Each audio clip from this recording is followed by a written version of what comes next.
No withdrawals for you. Not today. Not ever. Sir, I have a scheduled appointment. Did you not hear me? No withdrawals. Get out. Please, just check the reference number. I don't check anything for people like you. We don't serve animals here. Crawl back to the sewer, you filthy little rat. I'm only asking you to look at the document. The slap crossed the marble. Sharp. Loud. 40 heads turned. Zara Collins did not flinch. She bent down, picked up her cracked iPhone, Adjusted the silver watch on her wrist. 4 small letters engraved on the back. FLXR. You really shouldn't have done that.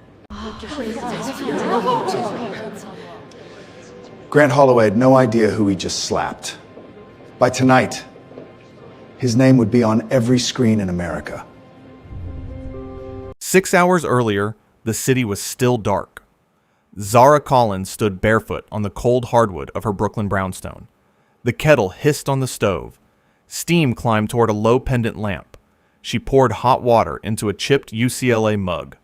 The coffee bloomed black.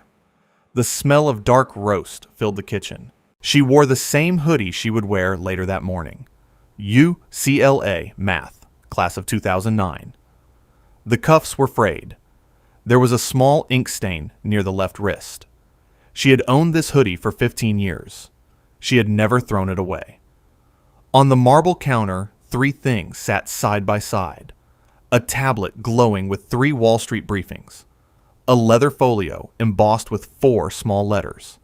And a framed photo of a man standing on the steps of a small wooden church in Mississippi. The man was her father, Reverend Cyrus Collins. He had been gone 4 years now. Zara picked up the photo. She held it for a moment. Her fingers traced the edge of the frame.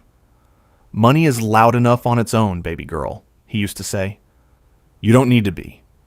She set the photo back down, took a sip of coffee. Then she opened the folio. Inside was the final paperwork. A $1.5 billion acquisition. Crown Heritage Bank and Trust. Old money. Old marble. Old portraits of dead white founders staring down from oil canvases. The deal had closed 48 hours ago. It was sealed, signed, filed. Nobody outside the boardroom knew yet. Zara was 26 years old. She owned the bank. She had built FLXR Capital out of a UCLA dorm room at 22, a fintech empire that ran algorithmic asset management for half of Wall Street. Forbes had put her on the cover last year. The magazine was somewhere on a shelf. She had turned the cover toward the wall. Her phone buzzed. A name lit up on the screen. Vivian Marston, her chief operating officer. "You're not seriously doing this," Vivian said. "I'm doing it." Zara, you are about to walk into the flagship branch of a bank you just bought. In a hoodie, without a security detail. You know what they're going to assume the second you walk in there. Zara smiled. The smile was small, tired, old. "I'm counting on it." There was a long pause on the line. "What if it gets ugly? Then I'll know exactly what kind of bank I just bought." She hung up. By 11:30 in the morning, she was on Park Avenue. The sun was sharp. The wind off the East River cut through her hoodie. She did not zip it up. Her sneakers slapped softly against the sidewalk. Crown Heritage Bank and Trust occupied an entire corner of the block. 6 stories of gray limestone.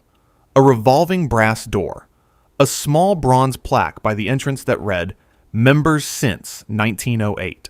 Inside, the lobby smelled like floor polish and cold espresso. A chandelier hung from a 30-foot ceiling. Marble columns rose on either side of the teller line. The air was hushed in that careful, expensive way. There was a velvet rope at the VIP counter. An actual velvet rope. Behind it, a man in a tailored Armani suit sipped sparkling water from a crystal glass. His name was Bradley Sutton, a hedge fund partner. 40 million in personal accounts at this branch alone. He glanced over his glass and frowned slightly when he saw Zara walk in. The branch manager noticed her too. Grant Holloway, 52 years old, Yale undergrad, third-generation banker, Navy three-piece suit, pocket square, folded into 3 crisp peaks. He had a Mont Blanc pen in his hand. When he saw the woman in the hoodie, his pen tapped twice on the counter. Tap, tap. Officer Tanner Wilson, the security guard near the door, let out a quiet sigh. He had heard those 2 taps before. He had heard them many times. At the back of the lobby, a banker named Marissa Caldwell looked up from her terminal. She had read the morning compliance email. She had seen the FLXR acquisition memo at 6 a.m. Her stomach tightened. Zara walked toward the regular teller line. She took a numbered ticket. B23. She sat down. She opened her cracked phone. She waited. The clock on the wall ticked toward 11:34. The digital board above the teller line glowed in soft amber. B21. A man in a wool overcoat walked up. 2 minutes later, B22. A woman with a stroller. The line moved. Zara watched the numbers tick forward. Then the board jumped. B22 to B24. Zara looked down at her ticket. B23. She looked back up. The board did not change. The teller behind the counter, a young woman with a name tag that read Claire, caught her eye. Claire's mouth opened slightly, then closed. She glanced sideways at Grant Holloway. Grant was already walking over. His shoes clicked across the marble. Polished. Italian. He walked the way men walk when they have decided the room belongs to them. "I'll handle this one personally," he told Claire. He did not look at Zara when he said it. He spoke as if she were a piece of furniture being discussed for removal. Zara stood up. She walked to the counter. She placed her ID and the printout in front of him. "Good morning. I have a scheduled withdrawal. The reference number is on the document." Grant did not look at the document. He looked at her hoodie, then at her sneakers, then at her face. His upper lip lifted slightly, the way people lift their lip when they smell something rotten. "Scheduled withdrawals," he said slowly, "are for account holders with verified standing.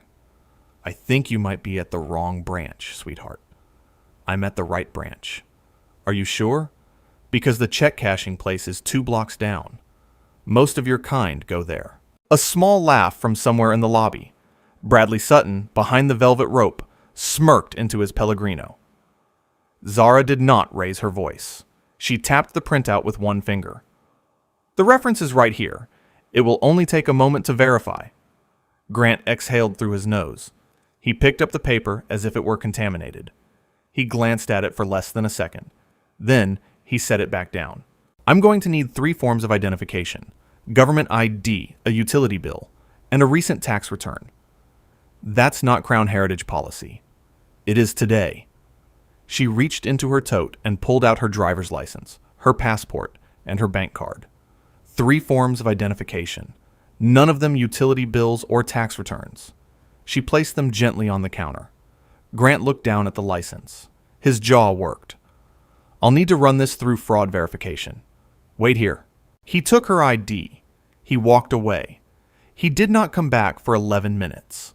The lobby kept moving around her. A woman in pearls was being walked through a wire transfer at the next counter. A man in a windbreaker was depositing a check. The espresso machine behind the VIP rope hissed and spat. Someone laughed softly. A phone rang. Bradley Sutton ordered a second sparkling water. Zara stood still. She did not move. She did not check her phone. She did not sit down. She waited. When Grant came back, he was smiling. "Ma'am, I'm afraid the system is flagging some anomalies on this account. We can't proceed with the withdrawal today. Have a blessed day." He slid her ID across the counter. He did not slide the printout back. "What anomalies?" "I'm not at liberty to discuss that." "You ran my ID. You can tell me what came back."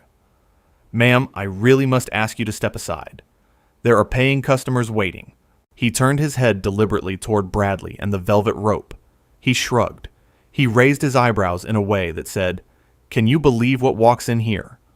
Bradley laughed out loud this time. A small, sharp laugh. Marissa Caldwell, the banker at the back, stood up from her chair. She did not say anything. She just stood up. Zara took a slow breath through her nose. I would like to speak to the branch manager. Grant smiled wider.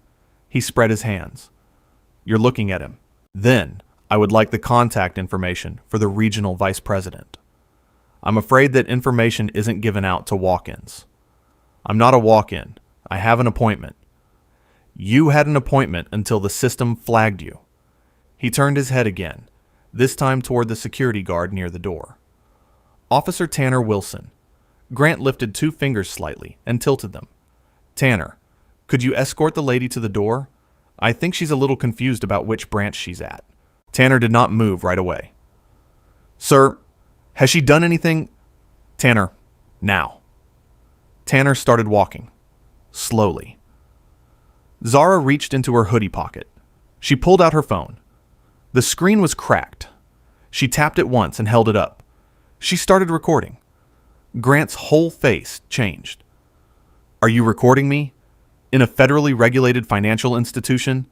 Put that phone down. Right now. I have the right to record in a public lobby. You do not have the right to record me. Put it down. Now. Sir, I'm not lowering my phone. I'm only documenting. His hand came across the counter so fast she barely saw it. He swung at the phone. Hard. His open palm hit the back of her hand, and the phone went flying. It skidded across the marble and stopped against a column. But his palm did not stop with the phone. It clipped the side of her cheekbone on the follow-through. The crack of skin on skin was sharp. It bounced off the marble columns. It echoed up to the chandelier. 40 heads turned at once. Bradley Sutton's crystal glass froze halfway to his lips. The teller, Claire, let out a small sound. Not quite a word. Marissa Caldwell took 2 steps forward and then stopped, her hand pressed flat against her own desk. Tanner Wilson stopped walking entirely. Zara did not stagger. She did not put her hand to her cheek. She did not gasp. She turned her head slowly, looked at the column where her phone had landed, and walked 5 steps over to it. She bent down. She picked it up. The screen was more cracked than before. It still worked. She walked back to the counter. She set the phone down gently. She looked up at Grant. The lobby had gone very quiet.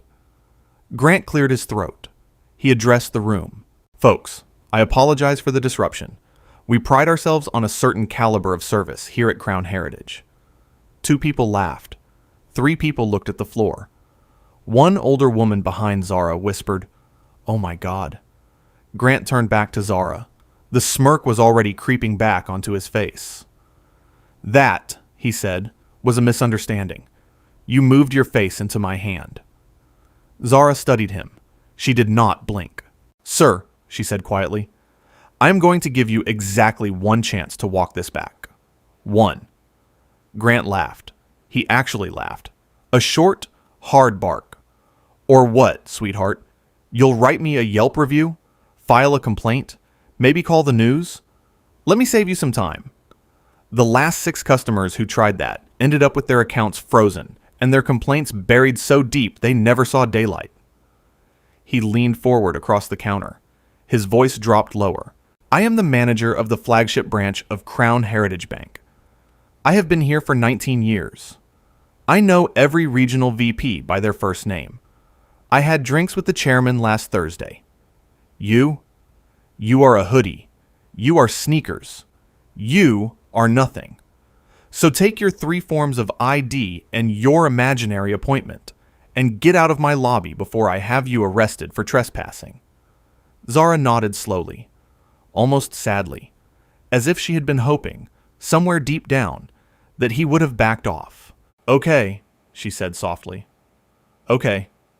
She picked up her phone. She typed 1 short message. 3 words. She pressed send. The message went to Douglas Brennan, Chief Legal Officer of FLXR Capital, currently sitting in a black Suburban 2 blocks away. The message read, "Bring it in." Grant did not see the screen. Grant was already turning back toward Bradley, already laughing, already brushing his pocket square back into place.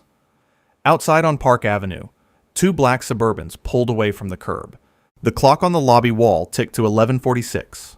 Grant Holloway had 14 minutes left. Grant did not see the message Zara sent.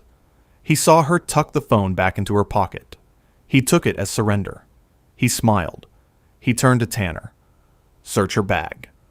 Tanner stiffened. "Sir?" "Her bag. On the counter. Open it. I want to know what she's been carrying around in here." "Sir, we don't have probable cause to—" "I am the probable cause.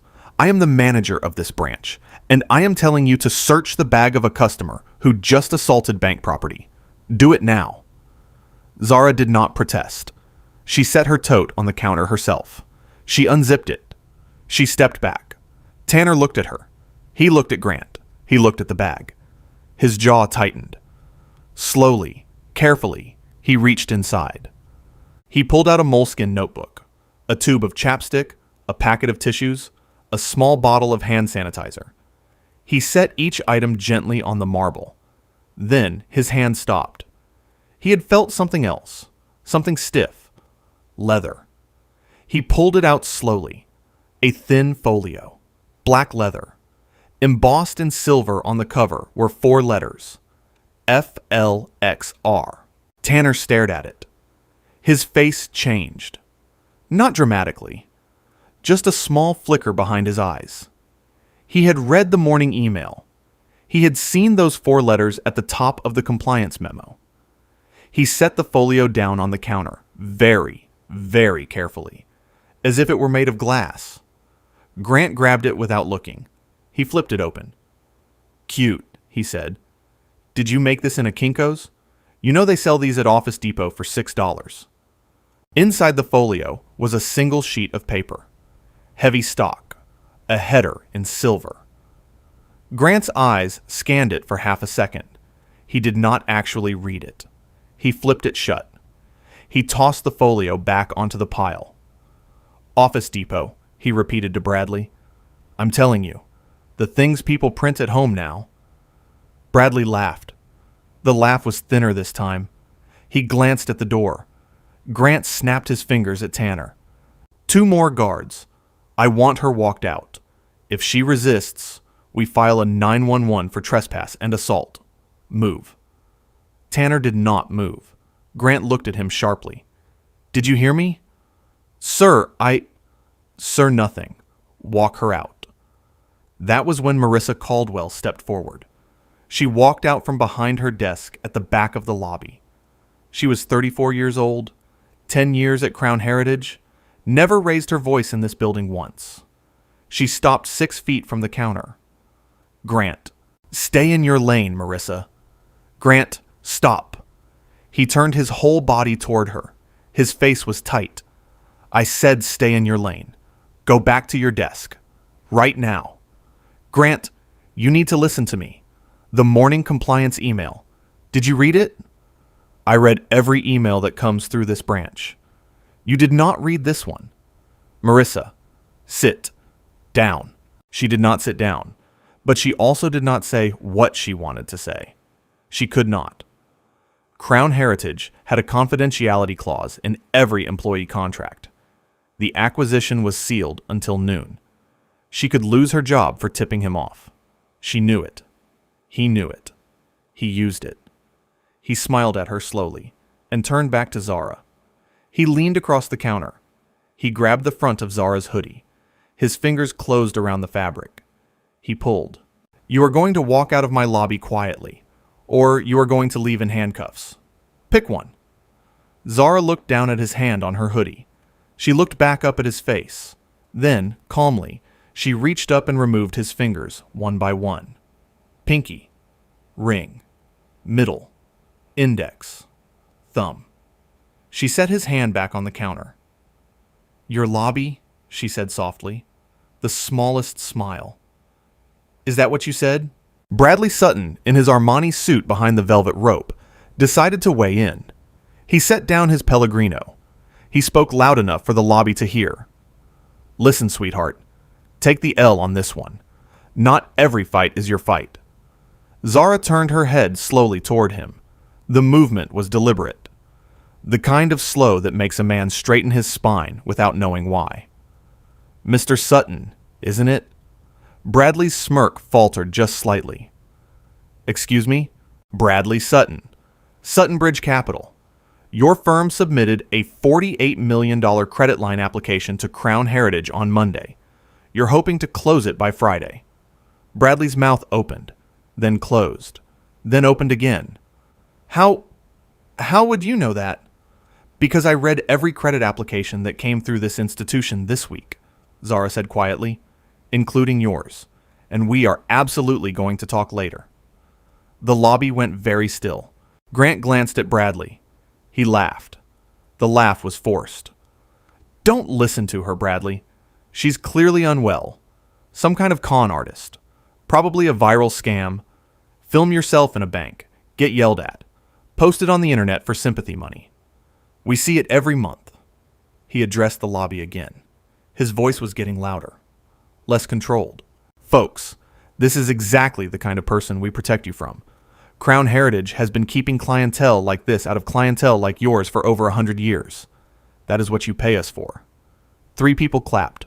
2 more frowned. Most of the lobby was silent now. The mood had turned somewhere in the last 60 seconds, and Grant had not noticed. Tanner Wilson noticed. Tanner had stopped walking forward 15 seconds ago. Without anyone seeing him do it, he had taken 3 small steps backward. He was no longer standing near Zara.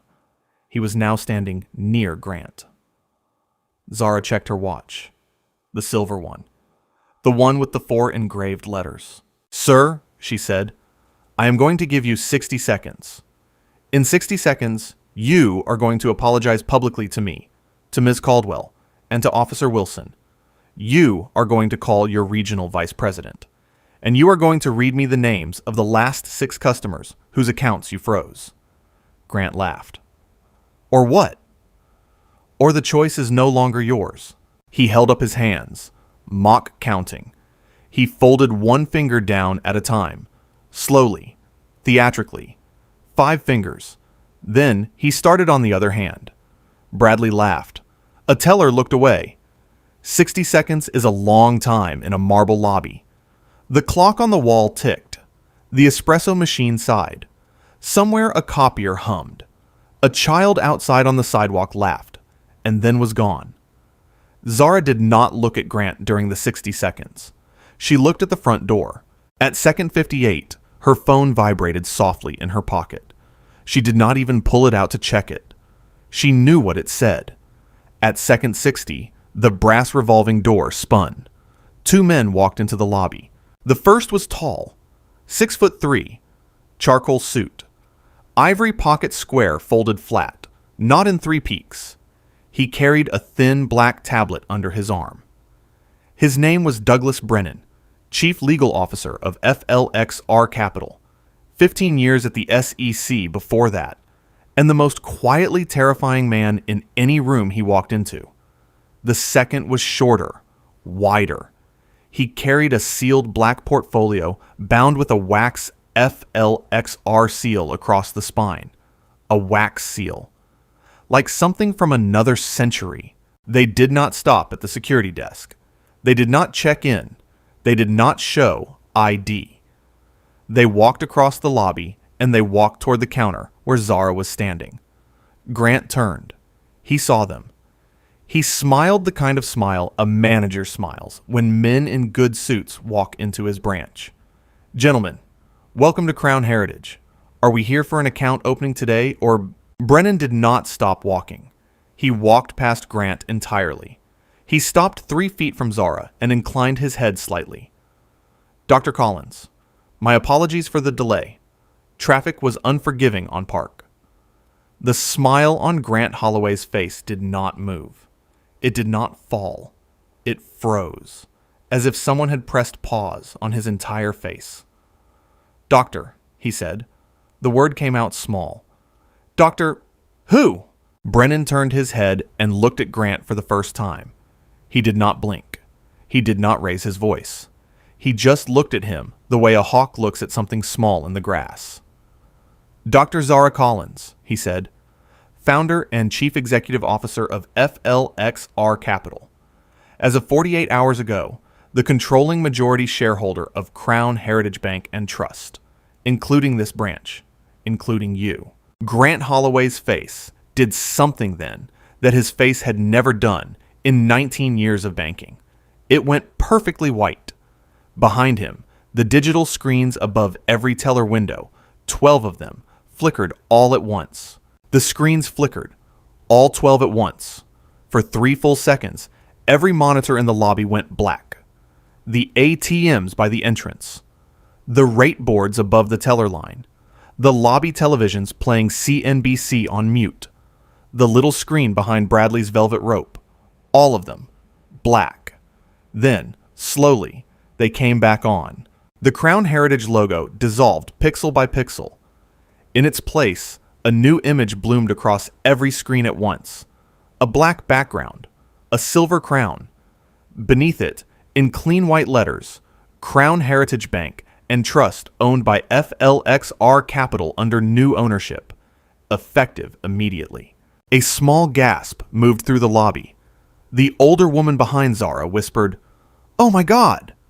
Bradley Sutton set his crystal glass down so hard it almost cracked. Marissa Caldwell exhaled for what felt like the first time in 20 minutes.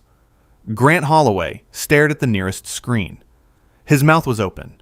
His pocket square was crooked. This isn't possible. This is a system glitch. Tanner, call IT.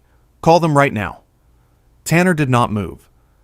Tanner was staring at the screen too. Brennan, beside Zara, calmly opened the black portfolio. He broke the wax FLXR seal with his thumb. He pulled out a thick stack of documents. He laid the top page on the counter in front of Grant. The header was 3 inches tall. The font was unmistakable. Acquisition final. Crown Heritage Bank and Trust acquired by FLXR Capital. 1.5 billion US dollars.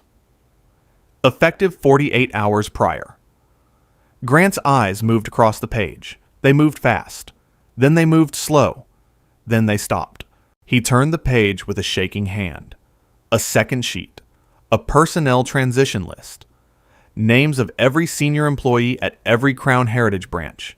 His name was on it, highlighted in soft yellow. Beside his name was a small note in clean black type. Status, under review. Grant's pocket square was no longer crooked. It was no longer there.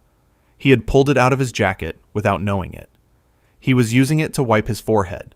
"Dr. Collins," he said. His voice was an octave higher than it had been 2 minutes ago. I think there has been, a terrible miscommunication. I had no way of knowing. There has been no miscommunication, Zara said. There has been you. She picked up his Mont Blanc pen off the counter. She turned it slowly between her fingers. She examined it the way a jeweler examines something interesting. "Do you know what these pen taps were for, Mr. Holloway? I noticed them when I walked in. 2 taps every time someone you didn't like stepped through the door. You signal Officer Wilson with them. You have been doing it for years." He told me with his eyes the moment I walked in. Grant's jaw moved. No sound came out. She placed the pen carefully in front of him. "Tap it now, Mr. Holloway. Signal him. Have him walk me out." Grant could not lift his hand.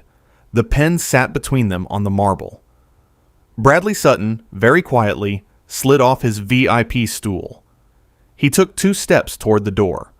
Brennan turned his head slightly, without moving his body. "Mr. Sutton, Sutton Bridge Capital. Your $48 million credit line application is now under enhanced review. Please remain available." Bradley sat back down on the stool. He did not pick up his Pellegrino.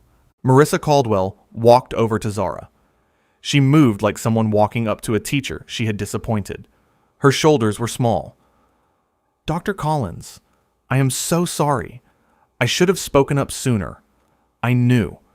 I knew at 6 this morning when I read the email. I should have walked over here the second he asked for 3 forms of ID. I'm so sorry." Zara looked at her. the look was not cold. Marissa, you did speak up. When it counted. You stood up from your desk when nobody else in this lobby moved. I noticed. So did Mr. Brennan. We will talk. Marissa's eyes welled up. She nodded. She stepped back. Zara turned back to Grant. She picked up the printout, the one in the folio, the one he had glanced at and called Office Depot, the one he had thrown back without reading. She held it up between two fingers. You never read this, Mr. Holloway. You should have. This is the agenda for the noon board meeting. The meeting starts in 9 minutes. Every director is already in the conference room 2 floors above your head. They are watching this lobby on a live feed right now. She placed the document gently in his shaking hands. You are going to read item 3 aloud. Grant looked down. His eyes scanned the page. He found item 3. His face went from white to gray. The page read, Item 3, termination for cause, Grant Holloway, branch manager, Park Avenue flagship. Violations, physical assault of a customer, recorded. Violation of Fair Access, Banking Act. Racial profiling, established pattern. Falsification of fraud alerts. Below it, in smaller print, was a list. 23 names. 23 buried complaints. 6 years of customers Grant had personally denied service. Every single name on that list belonged to a black or brown customer. Grant's hands began to tremble. He could not stop them. The lobby was completely silent. The clock on the wall ticked to 11:54. Grant looked up from the page. His eyes were wet. Dr. Collins, please, I have a family. I have a daughter at Cornell. I was having a bad day. I didn't mean any of it. I swear to you, I didn't mean. You didn't mean to slap me, Zara said quietly. Or you didn't mean for me to be the one you slapped. Grant's mouth opened. No answer came out. He had no answer. Brennan placed the tablet on the counter and turned the screen toward Grant. A live video feed lit up. A long oak boardroom table. 12 directors in dark suits seated around it. At the head of the table, a silver-haired woman in pearls leaned slightly forward. Eleanor Whitfield, board chair of Crown Heritage for 16 years. Her voice came through the tablet speaker, calm and clear. Dr. Collins, are we proceeding with item 3? We are, Madam Chair. Mr. Holloway will read it himself. Eleanor Whitfield turned her gaze toward the camera. Mr. Holloway, begin. Grant's hands shook so badly the paper rustled. He cleared his throat. He cleared it again. He started to read. His voice cracked on the word termination. It cracked again on racial profiling. By the time he reached falsification of fraud alerts, he was barely audible. When he finished, he set the page down. Eleanor Whitfield did not blink. Mr. Holloway, your effective date of separation is right now. Please surrender your badge and your branch keys to security. Mr. Wilson will escort you from the building. Tanner Wilson stepped forward. His face was professional. His shoulders were square. Sir, your personal items will be mailed to the address on file. Grant stared at him. Tanner, please. We've worked together for 7 years. Tanner, please. Tanner did not answer. He simply held out his hand for the badge. Grant unclipped it. His fingers fumbled twice. He laid it on the marble. Zara turned to Brennan. Her voice was even. Mr. Brennan, please contact the 19th Precinct. I would like to file a battery report. Already done, Doctor. Detectives are en route. Estimated arrival, 4 minutes. Outside on Park Avenue, 2 NYPD vehicles were already pulling up to the curb. The blue and red lights washed across the lobby through the revolving door. A young officer stepped through, then another. They walked quietly to the counter. They did not raise their voices. Mr. Holloway, we need you to come with us. He was not arrested. Not yet. He was detained. Pending statements. Pending the lobby footage. But he walked out of his own bank with a uniformed officer on either side, his pocket square crumpled in his fist, his Mont Blanc pen still sitting on the marble counter. Brennan turned to face the lobby. Effective immediately, Crown Heritage Bank and Trust is launching a system-wide audit of all branch managers for compliance with the Fair Access Banking Act. Every account flagged or frozen in the last 6 years will be reviewed. Findings will be public within 30 days. A young woman in scrubs near the back of the lobby covered her mouth with both hands. She had been turned away from this same counter 8 months ago. She had never told anyone. Brennan turned to Bradley Sutton. His voice cooled by 10 degrees. Mr. Sutton, your $48 million credit line is rescinded pending review. You may go. Bradley stood up shakily. He did not finish his Pellegrino. Zara turned to Marissa Caldwell. Marissa, effective immediately, you are interim branch manager of this location. Your first task is to call every customer on that list of 23. Apologize.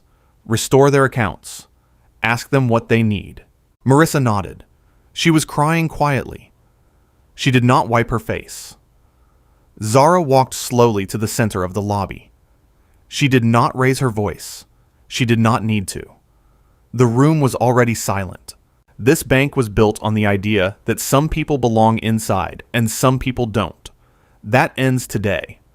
The velvet rope at the VIP counter is being removed this afternoon. Every customer who walks through these doors will be served at the same standard. If that is a problem for any employee in this building, the door is to your left. Nobody moved toward the door. The clock on the wall ticked to 12:01. The lobby footage went online at 7:12 that evening. Zara released it herself through FLXR's verified channel, with a single caption beneath the video. This is what happens at every counter, every day, to people who don't own the building. Watch it. Share it. Then look at your own. By midnight, the video had 9 million views. By the next morning, 26. By Friday, 88 million people had watched a Yale-educated branch manager slap a woman in a hoodie. The footage was clean and brutal. Multiple angles. The pen taps in slow motion. The 11-minute walk away with her ID. The slap, captured by 3 different cameras at 3 different angles. The screens flickering. Grant's face going white. Tanner's quiet step backward away from Zara. Every moment captured in high definition by Crown Heritage's own security cameras, which Zara now owned. Cable news ran it on a loop. CNN ran a 4-part series on banking discrimination. MSNBC produced a 1-hour special called Behind the Velvet Rope. NPR ran a long, quiet feature called The Pen Tap. Every late-night talk show host did a segment within 72 hours. Forbes put Zara on the cover for the second time. The headline ran across the top of the magazine in bold black letters. The 26-year-old who bought the bank that tried to throw her out. Zara declined 98 interview requests in 3 days. She accepted exactly one. A long-form sit-down with a black-owned business publication out of Atlanta called The Ledger. The interview ran for 90 minutes. She did not talk about herself. She talked about the Fair Access Banking Act. She talked about the 23 names on the list Grant had buried for 6 years. She read each of those 23 names aloud on camera, slowly, with a small pause after each one. That moment alone was clipped and shared 60 million times. Within 72 hours, 14 more customers came forward, from 3 different Crown Heritage branches across New York and New Jersey. The story was the same every time. They had walked in with valid accounts. They had been asked for documents that did not exist on the policy sheet. They had walked out with frozen accounts and quiet humiliation. One man had tried to come back 12 times.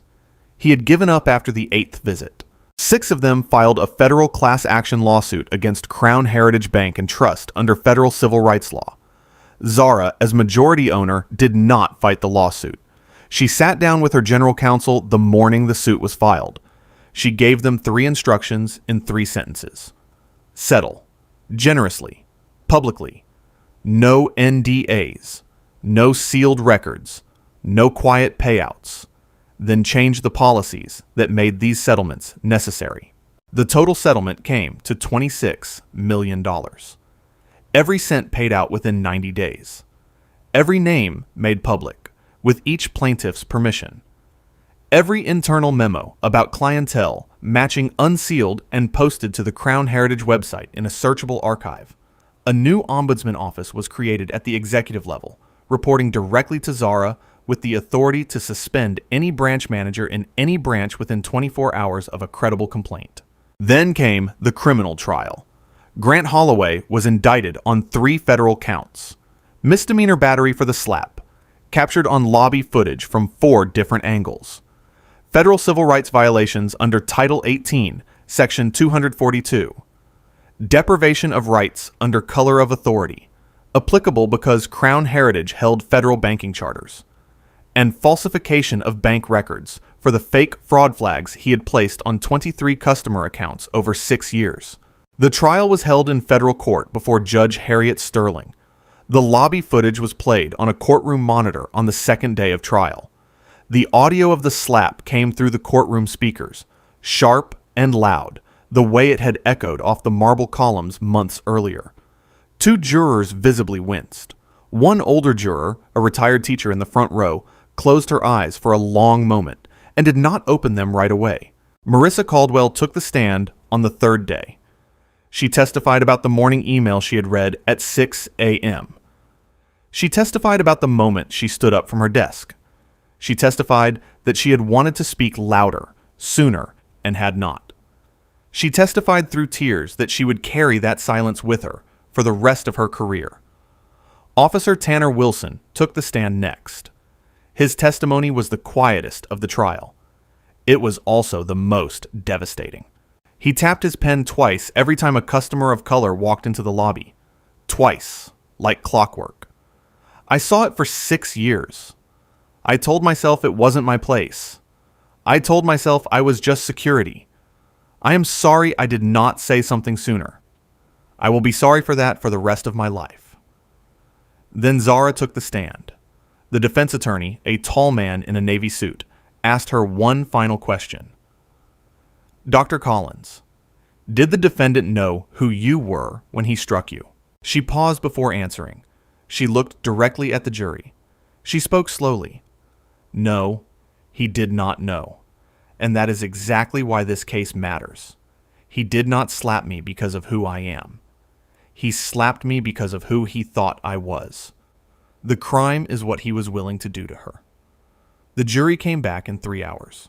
Guilty on all counts. Judge Sterling sentenced Grant Holloway to 18 months in federal incarceration, $200,000 in restitution paid directly to the 23 customers on the list, and a permanent ban from employment in any federally regulated financial institution for the remainder of his life. In her sentencing remarks, Judge Sterling spoke for less than 2 minutes. The defendant treated a banking license as a license to discriminate. The court is restoring the proper distinction. A banking license is a public trust. It is not a private weapon. Today, we are taking that weapon out of his hands, permanently. The fallout spread quickly after sentencing. Yale rescinded an alumni honor it had awarded Grant in 2019. His country club asked him to resign his membership the same week.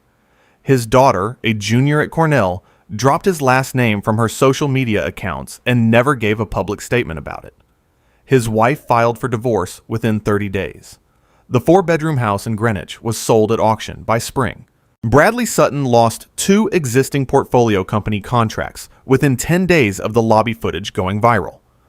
Clients did not want to be associated with the man who had laughed at the velvet rope. His firm posted its first quarterly loss in 8 years. Crown Heritage Bank, under FLXR's restructuring, launched the Cyrus Collins Banking Access program. It was named after Zara's father. Fee-free accounts, small business microloans, free financial literacy classes, dedicated branches in 22 historically redlined zip codes across the country. Within 1 year, the program had served 64,000 new customers. 3 other major American banks announced similar programs after public pressure and shareholder votes. The Fair Access Banking Act was strengthened in Congress 18 months later, with bipartisan support in language drafted partly by Zara's legal team. Marissa Caldwell did not stay interim manager for long. Within 4 months, she was promoted to Vice President of Customer Equity, a new role Zara created at the executive level. Her job was simple and impossible. Audit fair access compliance system-wide. Find every velvet rope. Untie them. She became the executive face of Crown Heritage's reform. She gave a TED Talk 8 months later. She titled it, "The Email I Read at 6 a.m." It has been viewed 12 million times. 1 year later, Park Avenue. Same revolving brass door. Same 6 stories of gray limestone. Same little bronze plaque that read, "Members since 1908." Zara Collins pushed through the revolving door at 11:34 in the morning, the same time she had walked in last year. The hoodie was the same. UCLA Math, class of 2009. The cuffs were still frayed. The ink stain near the left wrist was still there. The lobby looked different. The velvet rope at the VIP counter was gone. The oil portraits of dead white founders had been moved to a small archive room near the basement. In their place, along the marble walls, hung rotating community art, commissioned from local artists. This month, it was a series of large oil paintings of working hands, bakers, teachers, construction workers, nurses. Each painting was signed by the artist in clean white letters at the bottom. The chandelier was still there. Some things you keep. A young teller behind the counter looked up and smiled. "Good morning, Dr. Collins. Coffee?" "Just here as a customer today, Theo. Take whoever's next." Zara sat down in the regular line. She pulled a numbered ticket. B19. She watched the digital board. Ahead of her, a young black woman in green hospital scrubs sat on the edge of her chair. Her shoulders were tight. She was holding a folder against her chest. Zara recognized the body language.